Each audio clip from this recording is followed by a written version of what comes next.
নাহমাদুহু ওয়া নুসাল্লি আলা রাসূলিহিল কারীম আম্মা বাদ ফাউযু বিল্লাহি মিনাশ শাইতানির রাজীম বিসমিল্লাহির রহমানির রহিম ওয়া মান আহসানু কাওলাম মিম্মান দাআ ইলাল্লাহি ওয়া আমিলা সালিহা ওয়া ক্বালা ইন্নানী মিনাল মুসলিমিন সাদাকাল্লাহু মাওলানাল আযীম।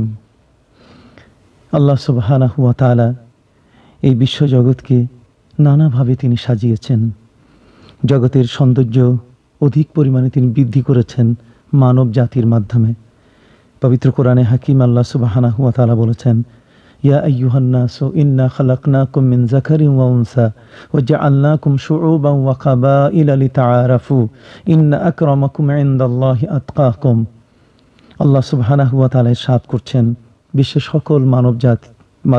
সকল মানুষের জন্য যে আমি তোমাদেরকে নারী এবং পুরুষ দুইভাবে সৃষ্টি করেছি।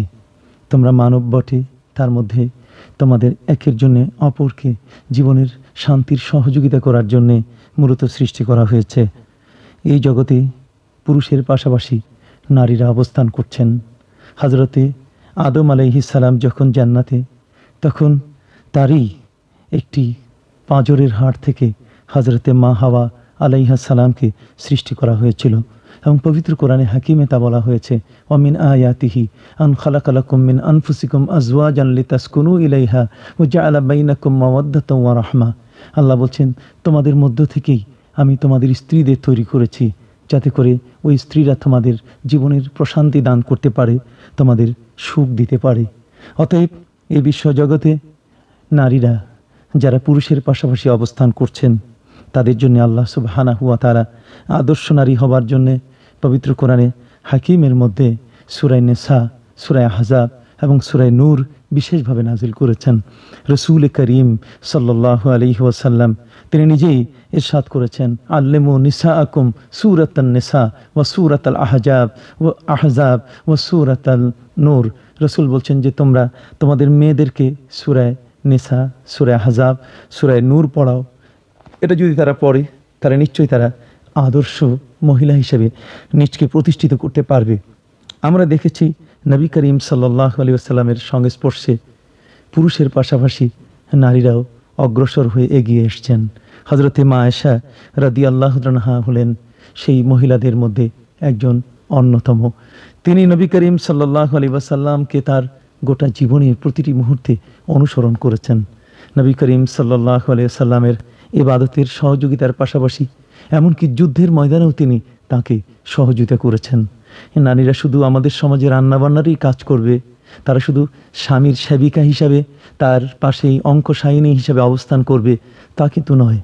বরং আমরা যদি হযরতে মা আয়েশা রাদিয়াল্লাহু আনহার দিকে তাকাই, আমরা দেখতে পাবো যে হযরতে মা আয়েশা রাদিয়াল্লাহু আনহা অল্প বয়সে নবী করিম সাল্লাল্লাহু আলাইহি ওয়াসাল্লামের বিবাহে আসার পর মদিনা মুনাওয়ারায় 9 বছর বয়সে যখন রসুলের সাথে তার বাসর হলো, তারপর থেকে তার জীবনে এক চমকপ্রদ অধ্যায় তৈরি হলো। নবী করিম সাল্লাল্লাহু আলাইহি ওয়াসাল্লাম তার সম্পর্কে হযরতে মা আয়েশা রাদিয়াল্লাহু তাআলা বলেছেন যে আমার জীবনের সবকিছু খুঁটিনাটি যত বিষয় আছে আমি নবী করিম সাল্লাল্লাহু আলাইহি সাল্লামের কাছে শুনেছি। তিনি আমাকে আমার নারী জীবনের গোপন তথ্যের বিষয়গুলো আমাকে তিনি শিখিয়ে দিয়েছেন। এই জন্যই তো নবী করিম সাল্লাল্লাহু আলাইহি ওয়াসাল্লাম তিনি এই বিশ্বের সকল উম্মতকে জানিয়ে দিয়েছেন যে আয়েশার কাছে আমার জ্ঞানের 3 ভাগের 1 ভাগ, এই 1/3 আমানত রয়েছে, অতএব তোমরা তার সহযোগিতা গ্রহণ করবে। হযরতে মা আয়েশা উম্মুল মুমিনিন রাদিয়াল্লাহু তাআলা আনহা তার জীবনের সবচেয়ে বিরাট বৈশিষ্ট্য হলো যে নবী করিম সাল্লাল্লাহু আলাইহি ওয়াসাল্লামকে সবচেয়ে বেশি তাকে সহযোগিতা করা। মা আয়েশা রাদিয়াল্লাহু তাআলা নবী করিম সাল্লাল্লাহু আলাইহি ওয়াসাল্লামের জীবনে তিনি এমন এক বড় ধরনের ভূমিকা রেখেছেন। বিশেষ করে আমাদের তায়াম্মুমের যে আয়াত, এটি কিন্তু হযরতে মা আয়েশার মাধ্যমে এসছে। আউয়ালু বারাকা বলা হয়েছে তাকে, তার মানে প্রথম বরকত, যা এর পূর্বে কখনো কোনো উম্মতের জন্য ছিল না উজুর বিকল্প তায়াম্মুম করার। মা আয়েশার মাধ্যমে সেটি এসছে কোনো একটি ঘটনাকে কেন্দ্র করে।